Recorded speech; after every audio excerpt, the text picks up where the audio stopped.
you. Once again, thank you for coming along to Eco Views and News.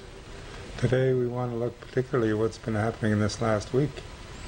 It's relevant to both national politics, as it turns out international politics, and to the general mood that's emerging in this country about what needs to be changed in political priorities, and especially in our economic system. In effect, there have been a series of weeks now that we haven't heard a lot about in the mainstream press. Mainstream media hasn't covered this story as well as it might. But on Wall Street, there are a whole series of activities that are starting out as demonstrations and have become quite violent at times. And we want to look at why that's the case, what's been happening. Well, you can see some of the photos that have been getting out from this. And in fact, with social media, they're getting circulated more thoroughly than through the news media. It's interesting. Things like photos like this can give you a sense of it, with an indication up here. They get rich, we get foreclosures. They get a bailout, we get mad. But if you listen to the commentary from NPR or anything like that, in fact, it's not commentary, it's usually just one little brief headline. This one came off of this morning's radio, for example. Let's see if we can pick it up on the audio.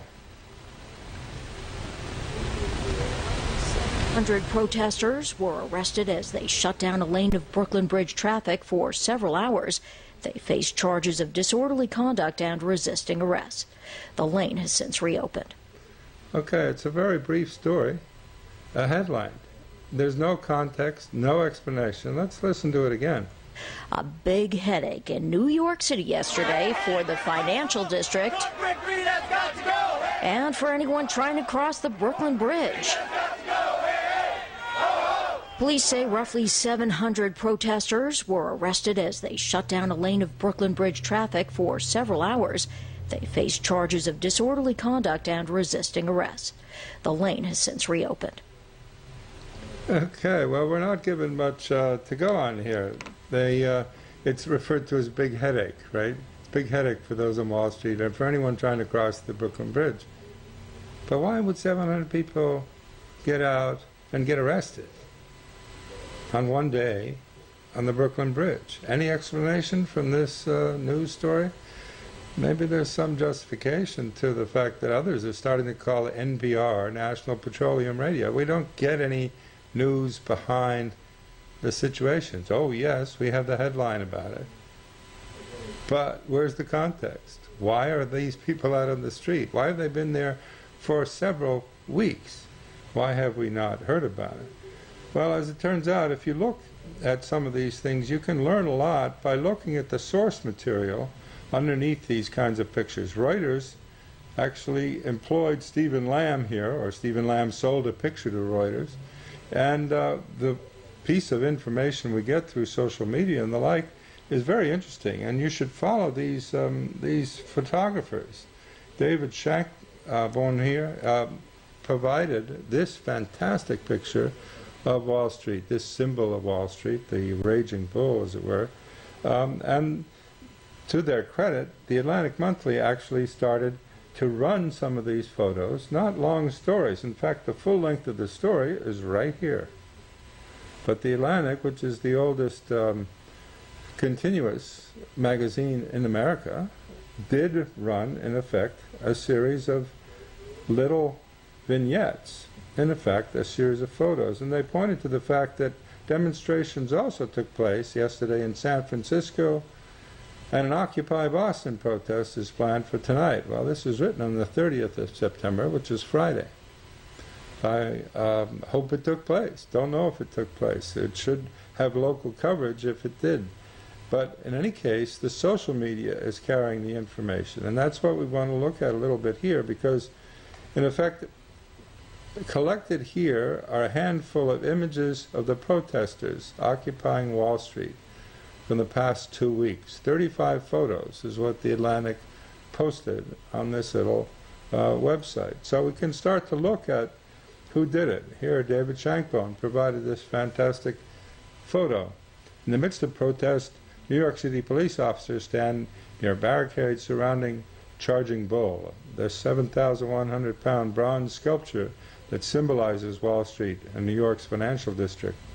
Okay, it was taken on September 17th, 2011, and posted, I guess to say, in this Atlantic article, which is basically a series of photographs. So we can learn something about it. And you can see some of the protests directly relate to it. I mean, this was one demonstrators protesting corporate greed march from nearby Zuccotti Park to Wall Street amid heavy police presence on September 20th.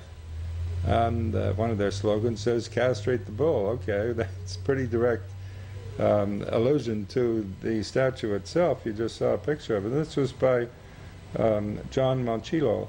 Minchillo, sorry.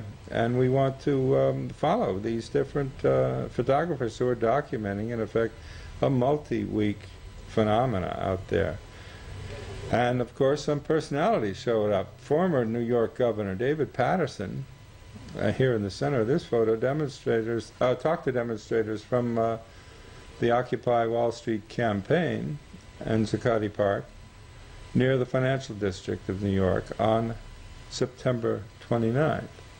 So we're getting something here too from Lucas Johnson. This is carried by Reuters, and the photo from Lucas Johnson carried through Reuters. So again, the photos are getting out, even if they're only being stuffed in small articles by the Atlantic, and whether the mainstream media picks it up is going to be largely a question of public interest, I would expect. Here's another one. The participants in Occupy Wall Street in the protest set up laptop computers in New York's financial district on September 20th. This one was by Paul Weiskel. Well, they're apparently communicating through social media with the larger world. If the news press isn't going to get down there and cover it, they're going to make this stuff available. And of course, they were visited by filmmaker Michael Moore and addressed as a whole group in the evening on September 26th. The protesters, many of whom are camping out in Lower Manhattan Plaza to speak out against the corporate greed and social inequity, got a morale boost from Moore, who told the crowd that they were the start of something big.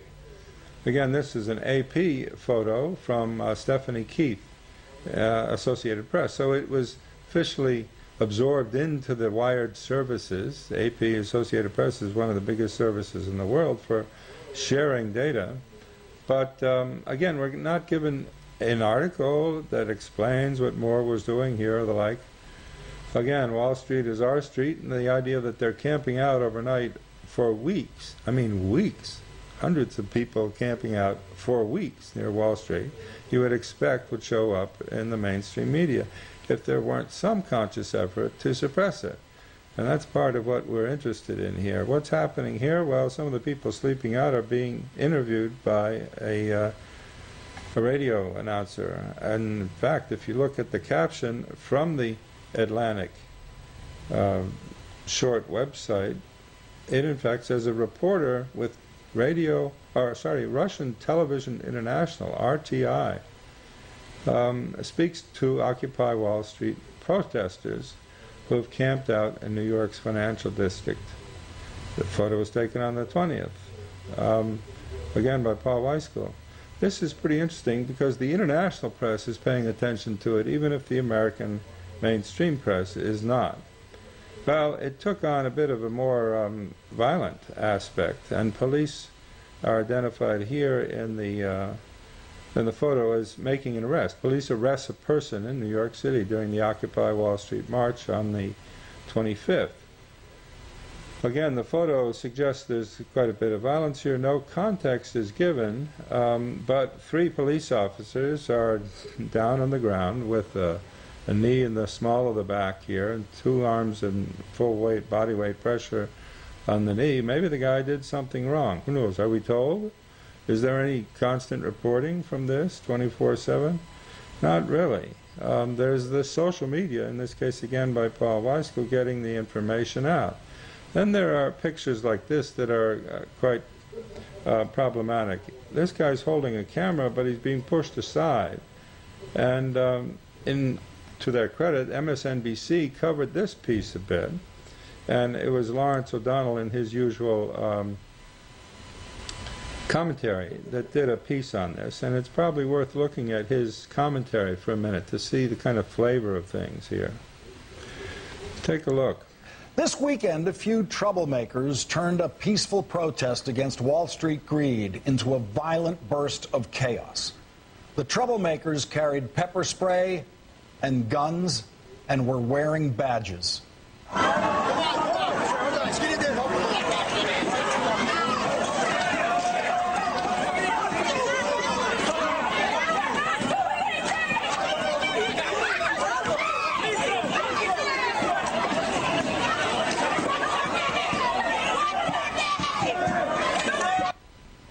We're not doing anything. You heard the woman say that as the police were grabbing people for absolutely no reason, crushing them on the pavement and arresting them. We're not doing anything. We will post all of the video that we have on this protest on our blog, and you won't find anyone doing anything that is legal grounds for arrest.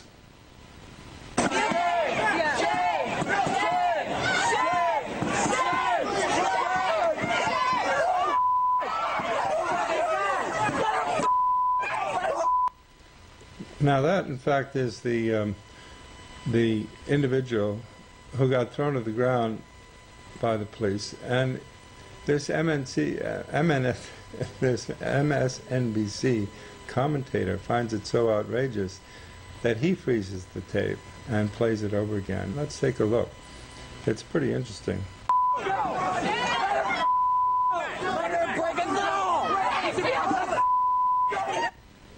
Let's take another look at that unprovoked police brutality. The reason that man is being assaulted by the police is because of what he has in his hand. He's holding a professional-grade video camera. Since the Rodney King beating was caught on an amateur video camera, American police officers have known video cameras are their worst enemies. They will do anything they can to stop you from legally videotaping how they handle their responsibility to serve and protect you. So this police commander has decided that the correct response to that man shooting video is to grab him and smash his head into a parked Volvo. The commanders are recognizable by their white shirts. The white shirts indicate a rank of lieutenant or above. Here's another courageous commander showing his men how to control the citizenry. His target for showing how tough he is was an unarmed woman who he had to reach across the police security line to grab.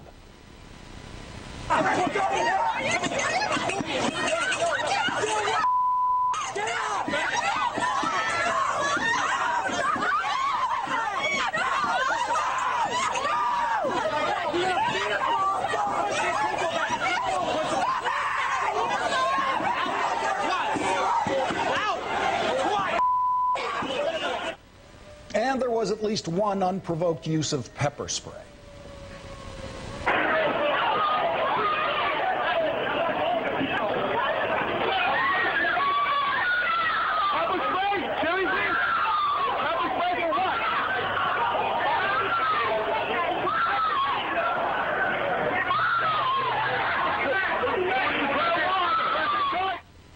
USLaw.com has posted a slow-motion version of the pepper spray incident, which, of course, shows there is no conceivable justification for the use of the pepper spray. Now, it's pretty interesting to see the tactics here, because what, in effect, they do is they have a police barricade, but it's an orange net that they keep moving around. So they move it around to isolate people or get within grabbing distance of them, and then grab them in, and then 3 officers take them off and either spray them, as they did in this particular case, or manhandle them to the ground and bash their heads against cars or whatever else is available. There's a very selective use of crowd control, right? And it's not the blue-shirted officers who are initiated. It's the white-shirted officers, those who have a rank of lieutenant or above, as he points out. Take a look at it. It's pretty, in slow motion, it's pretty bone-chilling.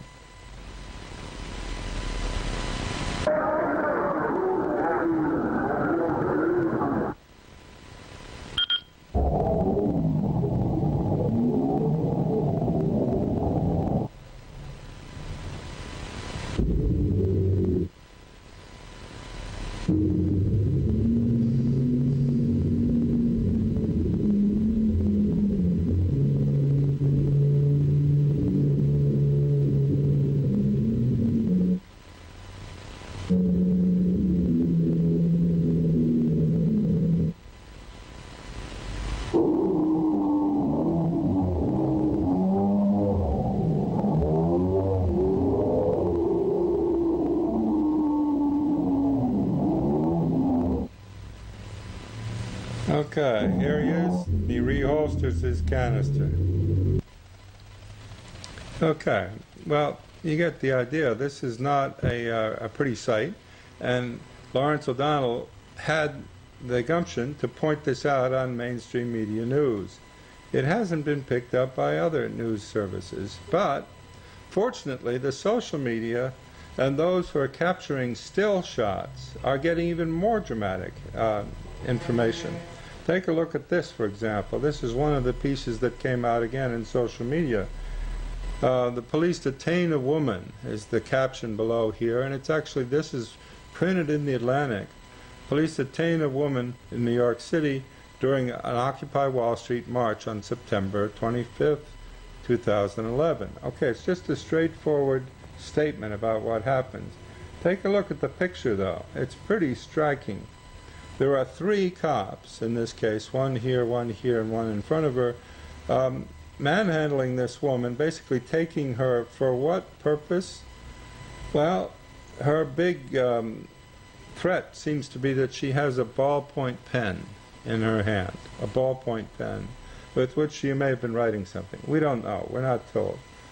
But the fact is the social media is documenting the outrage of this in still photos, even when the video is not available.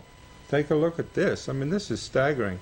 Milk pours down a man's face, used to treat his eyes, which were affected by pepper spray, used during an Occupy Wall Street protest on September 25th in New York City. The only way to treat the person on the spot with no medical attention was to add milk to the pepper sprayed eyes. It's pretty staggering.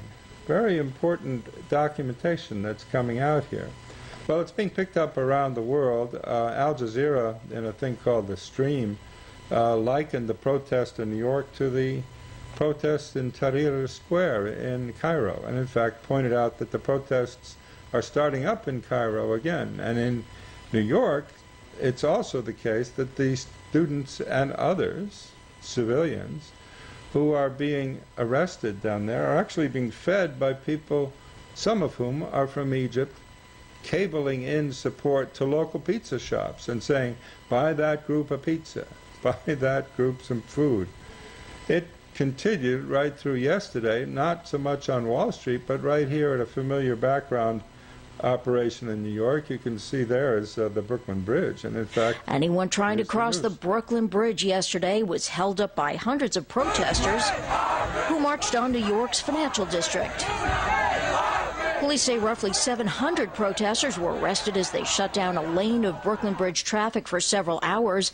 They face charges of disorderly conduct and resisting arrest. Occupy Wall Street demonstrators are railing against corporate greed, global warming, and social inequality, among other grievances. Okay, well, that's all the explanation you get. They're railing against corporate greed, global warming, and social inequality, amongst other grievances. Right? Is there any time spent interviewing one of them, maybe? They seem quite articulate. In fact, they have written a lot about it. You could, NPR, if you weren't National Petroleum Radio, and if you were trying to cover events, maybe you could do a little bit more of an in-depth story on this issue. In any case, it's being done, as I say, Anyone trying to cross by the social Brooklyn media, even if we're not so worried about crossing the Brooklyn Bridge here, there are other things at stake. Take a look at the way the social media, in fact, covered this. People had their cameras.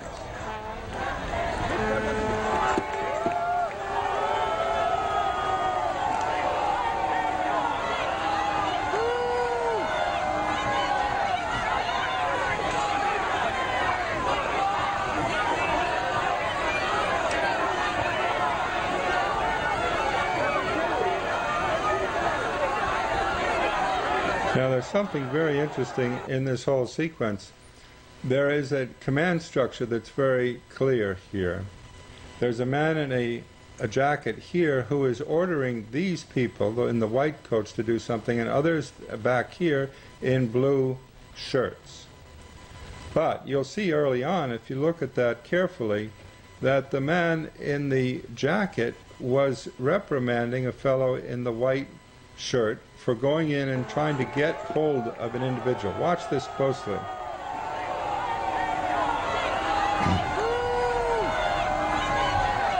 This gentleman tries to go in. He's being pulled back here by this gentleman in the NYPD. He's being scolded, finger in the face, saying, "Stop that." Why? Well, because he's in charge of all, this gentleman's in charge of all of these white coats. They are now conferring.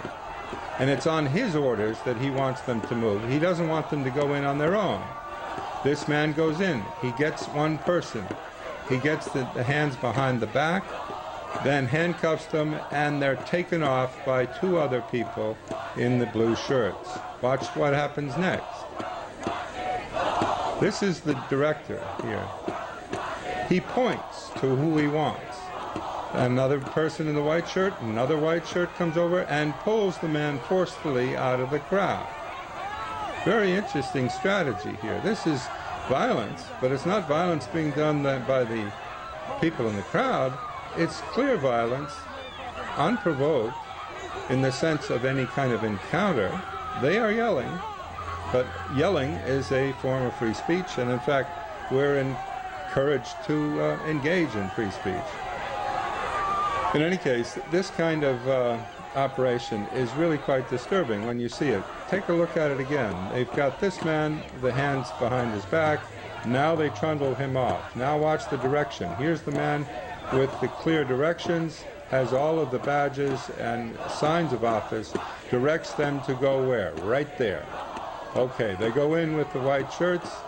They haul someone out from the crowd with some resistance. This, I suppose, would be why it's called resisting arrest. But in any case, what's being provoked here is a police attack on peaceful demonstrators who are then hauled out one by one, handcuffed, and wrestled to the ground. It's really quite an extraordinary series of tape scenes, taped here from above, from a building, and the police don't know they're being observed. But it's pretty extraordinary.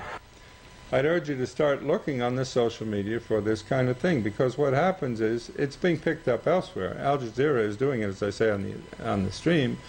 The anti-corporate movement expands in America, and you can see examples of it here quite clearly.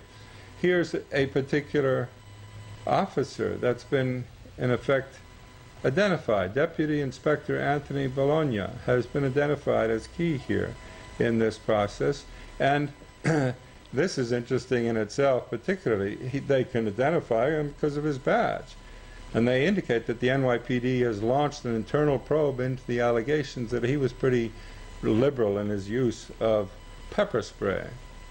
Well, of course, among scholars, financial capitalism has been long known to be particularly violent. Works by European scholars are now available in translation in America. This one was published and distributed by the MIT Press, actually, here in Cambridge. And it makes it abundantly apparent that violence is part of financial capitalism. But perhaps it's time we start reading on these issues. In any case, keep in touch. We'll be here next week on air or online. Get in touch when you can, and start monitoring the social media for what's coming.